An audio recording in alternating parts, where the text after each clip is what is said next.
LTTE பயங்கரவாதிகள் நீண்ட காலமாக தமது உரிமைகளை பறித்து எதிர்கால சந்ததியினரின் வாழ்க்கையை இருள்மயமாக்கியதாக பயங்கரவாதிகளின் பிடியிலிருந்து மீண்டு வரும் தமிழ் மக்கள் குற்றம் சாட்டுகின்றனர். எனது பெயர் ஜீவிதா.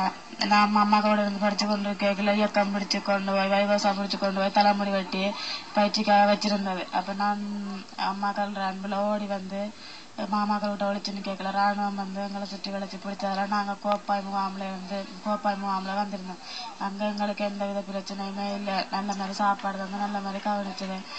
பேருந்து புனர்வாழ்வு மையம் சொல்லி வந்து எங்களுக்கு பாதுகாப்புன்னு சொல்லி இங்க கூட்டி கொண்டு வந்தது இந்தியன் சந்தோஷமா இருக்கிறதுக்கு. அவ எங்களுக்கு தங்க வச்சு படிவாக எங்களுக்கு சாப்பாடு உணவுகள் எல்லாம் தந்து அனுசரிச்சு பஸ்ல ஏற்றி குருநகருக்கு 1ஆம் தேதி வந்து இறங்கினான். எங்களுக்கு அங்க நல்ல சாப்பாட்டாலேயோ உணவாலேயோ உடுப்பாலேயோ ஒரு இதுக்கும் இல்ல, குறைவில்லை. குணமாத்தான் எங்களை வச்சு பார்த்ததா பேருந்து மண்டைக்கு